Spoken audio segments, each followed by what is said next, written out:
Let's bring in the first corporate guest on the show that we have today. Nitesh Mittersain, who's a joint MD at Nazara Tech, joins us to discuss the business outlook for the rest of this year.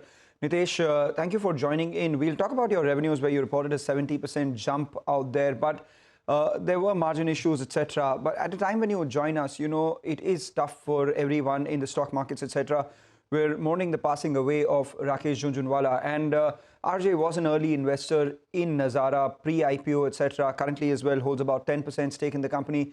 Could you tell us, what was it that he brought to the table business-wise? He from the early days, what was his vision for the company? How does that align with yours? And now that he's gone, what kind of loss it would be for you? Yes, I think Rakesh's contribution to Nazara was, one, he brought a lot of passion and belief in what we were doing.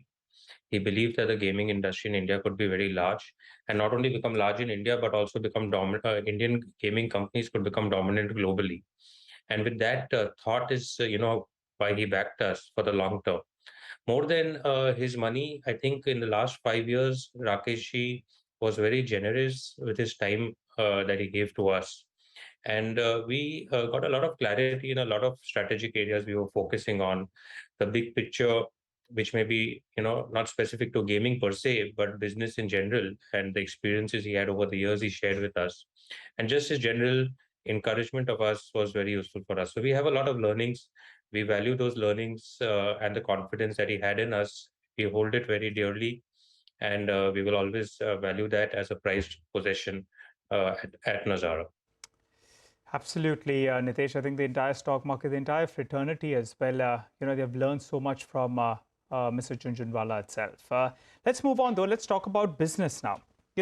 Esports as a percentage of revenues, that's been scaling up. I think it's around 45, 46% now of your total pie. If you could tell us, what is the quarterly run rate we should be looking at for your esports business? I think the last quarter was clock closer around 100 crores odd, with an EBITDA of closer around 11 crores. What's the trajectory from year on, and when do we see the full ramp up? Because you've made so many acquisitions in this space. Go ahead. So our esports business is, I would say, still at a nascent stage. Esports is an emerging sport in India, and our recent launches, for example, the partnership we did with Star Sports to air esports, on mainstream TV. What we are doing in terms of, gaming entertainment through various new products and initiatives. We see a long way ahead for esports. We think India will become a dominant country in esports because of the youth as well as the penetration of mobile phones and data connectivity and interest in social and interactive entertainment. So I think we are very much on the right path. Nazara is a dominant player in this space, and we are expecting that our growth in this category will continue to accelerate. Our margins today in esports may look muted, but it is very intentional because we want to make sure that we are investing in growth, scaling fast, increasing the distance between any other competitor that we Nitesh? have. Yeah. And we will optimize margins at a later stage. All right. The time is right. All right, Nitesh, sorry for butting in, but I just wanted to ask you for esports. Clearly, you have a good vision out there. So, say in the next few quarters, what do you see this number scale to from around 100 crores per quarter? Margins, let's keep it aside. As you said, there are various Yeah. expenditures that you are incurring, but give us a sense on that front. Yeah, I don't have a specific number to share with you as we have not provided forward guidance, but we are seeing accelerated growth, and that growth will continue to, scale in the next few quarters. Right. So that's about the Also, esports. Hmm. sorry, I just want to add, for esports, if you've seen the last couple of years also, the Q3 and Q4 are largely, higher revenues in Q1 and Q2. If you see this year, we have grown in even Q1 compared to Q4 of last year has shown higher numbers. So you can well expect that Q3 and Q4 will be much larger for us. Right, we take that point. Let's move on to another part of your business, which has been struggling for a while now. Last 6 quarters, the quarterly run rate has been around that 50 crore mark for gamified learning, or Kiddopia as we know it. Yeah. There have been some fundamental changes out here, etc. But what kind of run rate do you foresee here? How do you navigate through these challenges, and how does business go on from here? Yeah, sure. So two things. One is in the last 6 quarters, while we have struggled on customer acquisition, which has kind of muted the growth in that business. And the reasons we've discussed many times, the Apple IDFA privacy policies, etc. I think in this quarter, what is positive news is that we increased the pricing of this product by 15%, and we saw that there was enough price elasticity. Customers kind of accepted the price increase. We did not see our core KPIs in terms of conversion rates dip. So what that has done is that's allowed us to increase the LTV of a product.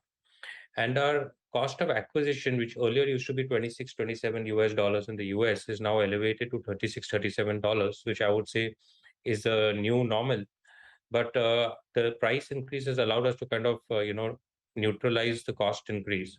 And the LTV to CAC is now again very healthy, which means that we can again double down on customer spending, customer acquisition, and grow this business again. So we are hopeful that we will kind of break out of this, 6 quarters of flatline growth over there. In the next couple of quarters, you will start seeing a re-emergence of growth in this business. The good news is the team has continued to develop the product, and really made a very high quality product which customers continue to love. So we think we've taken this That point, we get that point. 6 So quarters time. to that itself, I'd just like you to tell me two numbers. One, what exactly does your LTV to CAC stand at now? What was it, say, pre this rise in CAC that you were talking about?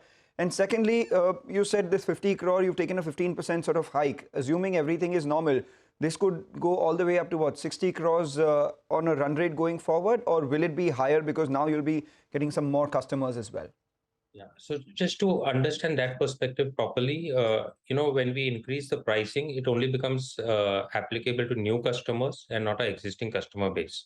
So it's not that the existing, 50 crores will immediately jump to 60 crores. It's as the new customers are acquired, they will come in on the new pricing. In terms of LTV CAC equation, prior to the IDFA we faced, we used to have a healthy 2:1 ratio, which dipped to maybe 1.3, 1.4 post. And now it has come back to a 2:1, which is over 24 months. So that means over 24 months, we would make 2 times the amount of money we have invested into acquiring a customer. And quickly, before we let you go, what proportion of your sales currently comes in from RMG or real money gaming? Are there any regulatory risks there? So RMG, our contribution has been small. We do about 5 to 6% of revenue from the RMG skill-based RMG business. We think there's a huge potential to grow over here. We are awaiting some final clarity, especially on the GST front, before we double down on that space. The OpenPlay platform we acquired last year has been, developing very well, both from a business perspective as well as from creating I would say, laying the ground for a much larger play for Nazara in that space. And we are very ready. So as soon as we get some more clarity on GST, etc., you can expect us to take some stronger moves over there. Okay. All right, Nitesh. Thanks so much for stopping by and filling us in with all those details. Looking forward to chatting up with you in the next couple of months.